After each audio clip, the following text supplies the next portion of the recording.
Hello everybody, welcome to my channel.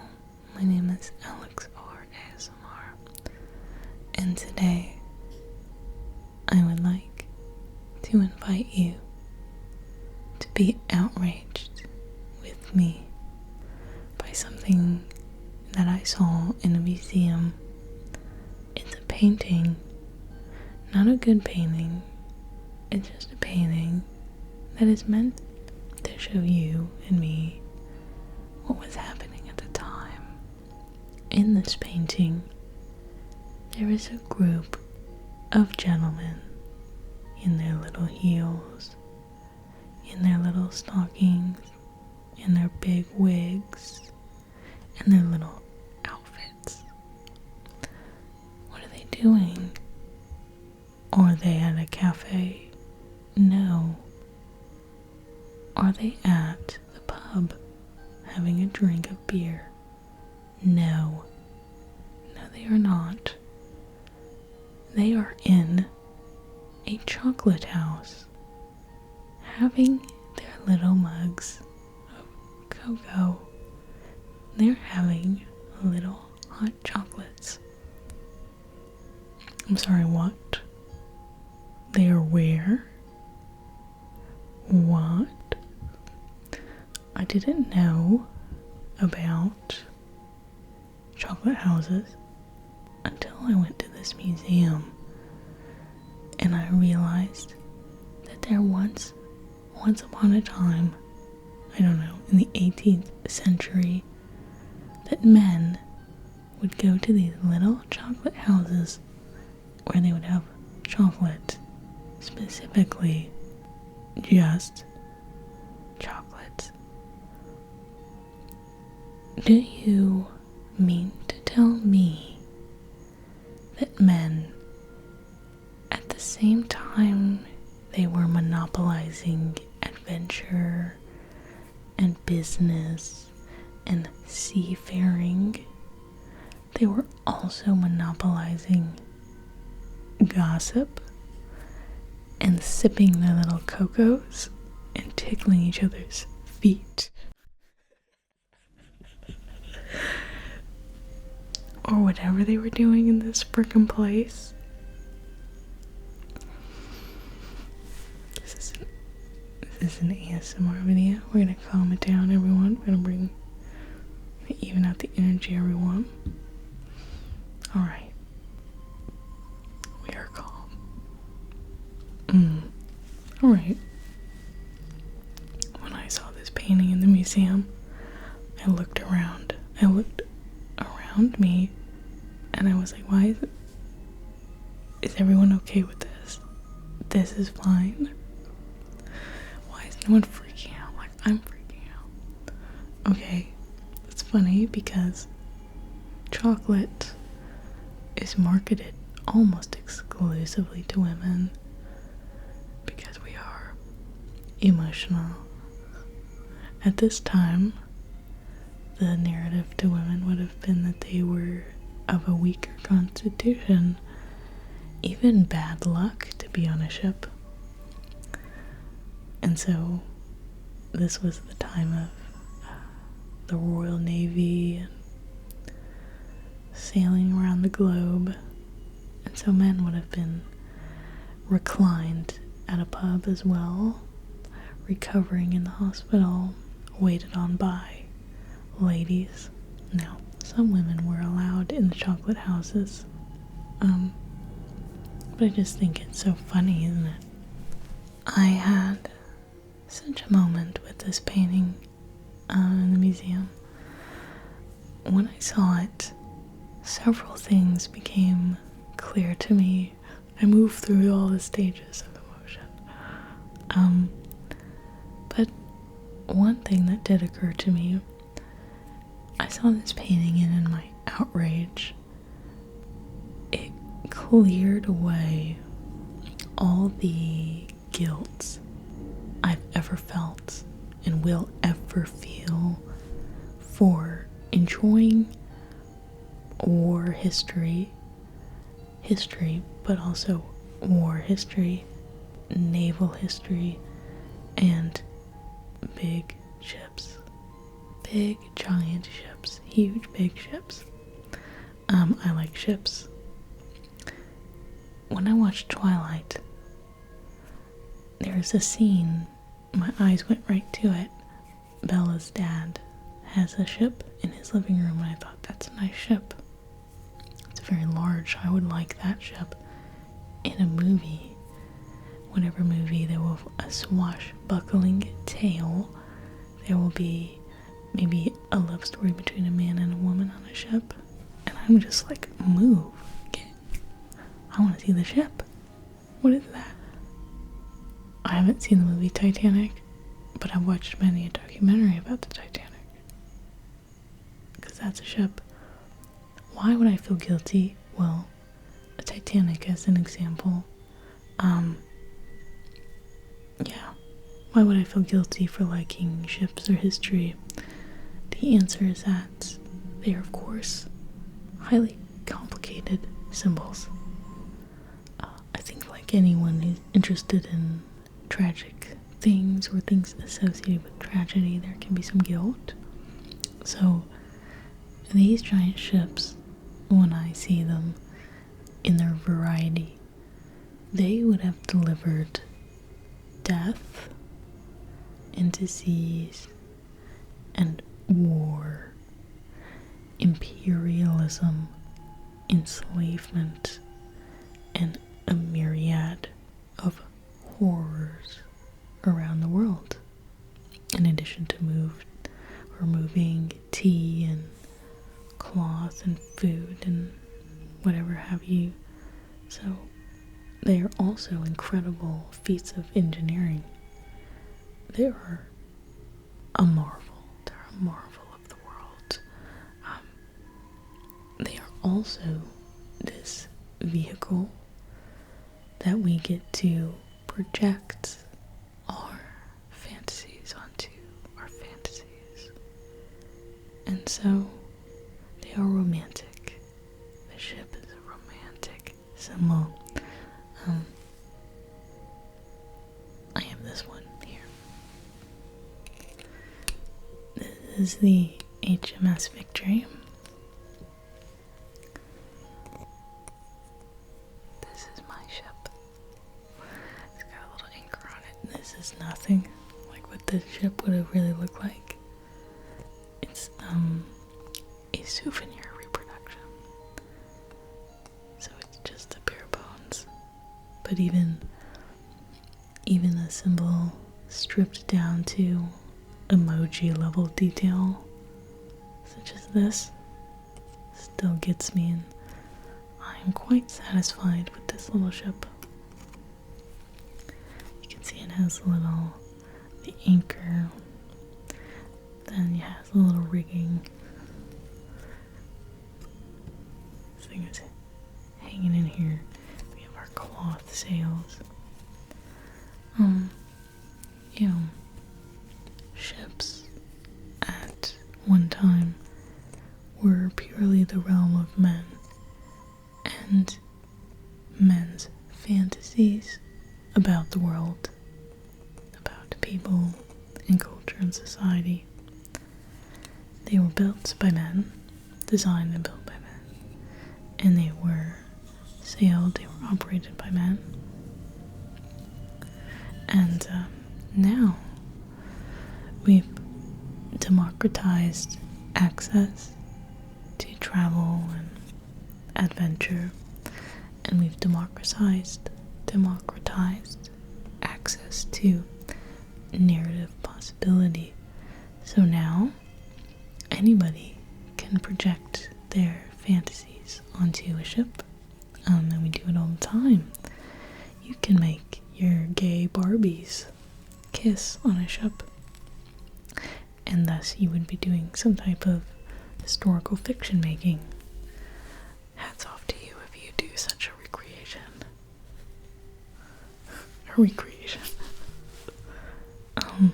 Okay, oh wait, I have another ship to show you. Hold on.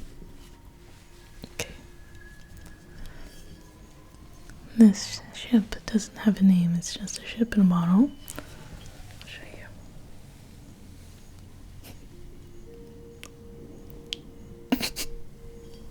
Okay.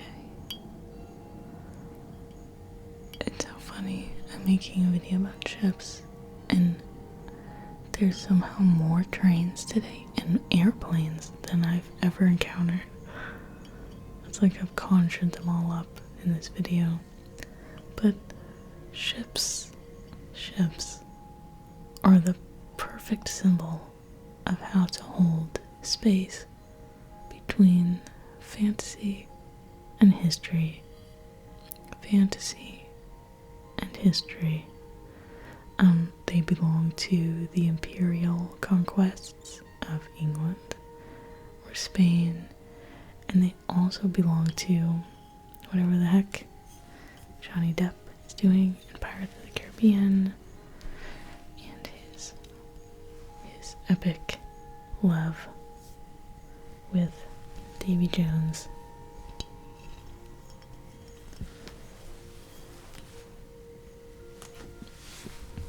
I'm looking at pictures of Pirates of the Caribbean on my computer.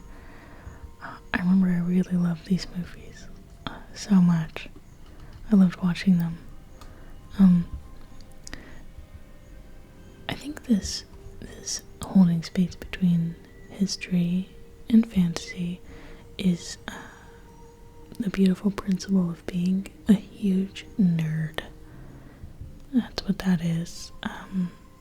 Yeah, because a lot of people who like history also like fantasy, and the other way around, because fantasy can take the aesthetic of history and turn it into a projection of 21st century values, like Bridgerton, a very well-loved TV show, because people are critical thinkers and they have different commitments to what they do and do not want changed in historical depiction. Because of that, you'll get people debating like shows like Bridgerton or that type of thing. They bicker about the details of fantasy, but for the most part, both history and fantasy are enjoyed together. They are enjoyed together. I enjoy learning about ships and what it would have meant to work on them as a laborer, and where you would have lived and how early you would have gotten up. And I also enjoy learning about life on the ship and what you would have eaten or had to drink, maybe quite a lot, and what it would have meant to see a ship leave your own port or come in. But I also enjoy them as symbols of romance and of horror. The genre of sea horror is one of my favorites. Another truth to, I think, realized looking at this chocolate house painting is that history is supposed to be facts and more facts, but history seems to be just the best story that we can think of, the best being one that has facts. So history is like facts about delusion, like facts about story. Yeah, it's like facts that people made up. When I look, like, I'm looking at it right now, when I look at this painting of the chocolate house, I see a mass delusion. I see something that looks like a complete fantasy, like a little girl's princess birthday.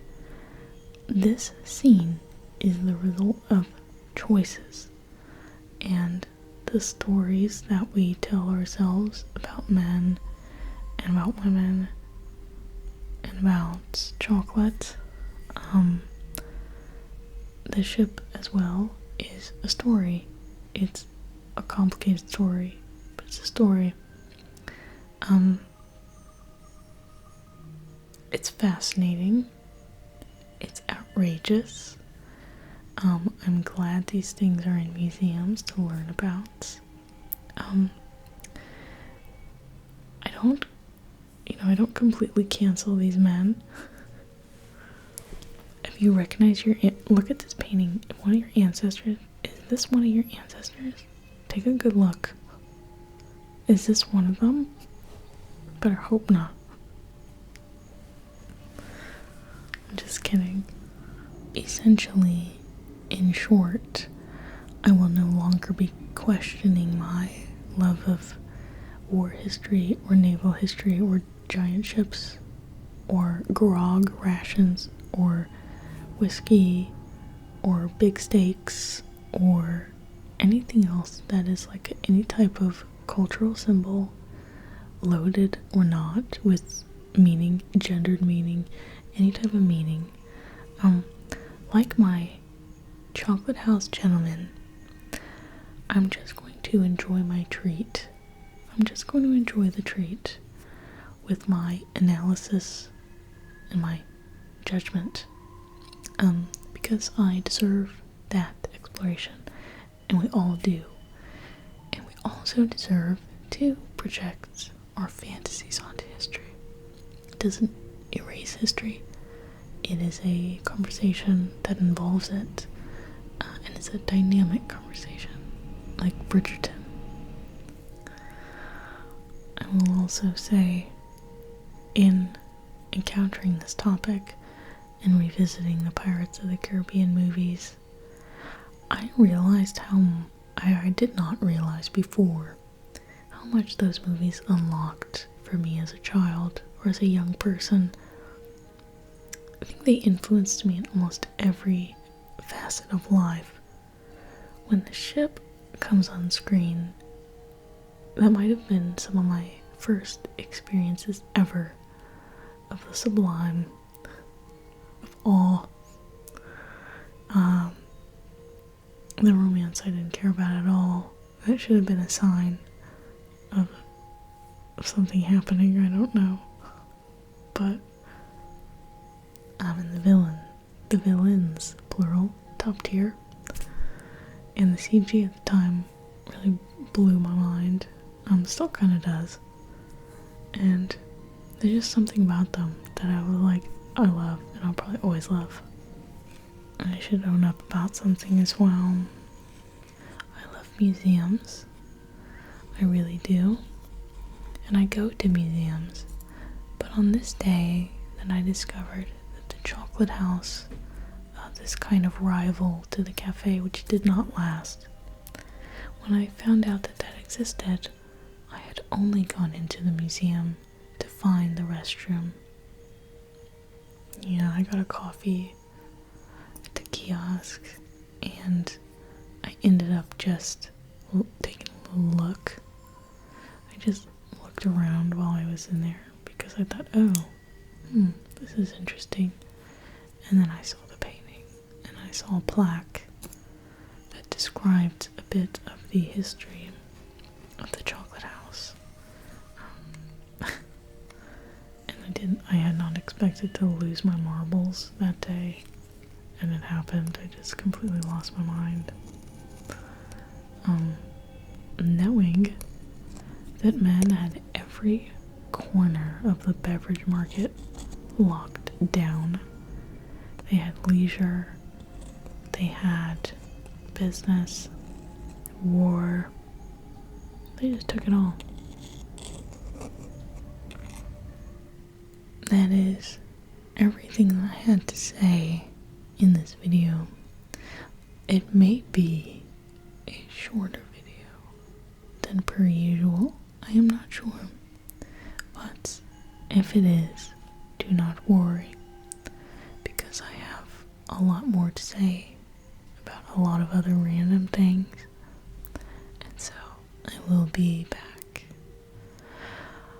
I have also been reading, and there are some interesting things I would like to talk about that I have been reading. So, thank you so much for joining me today, sharing my outrage with me, and I cannot wait to see you again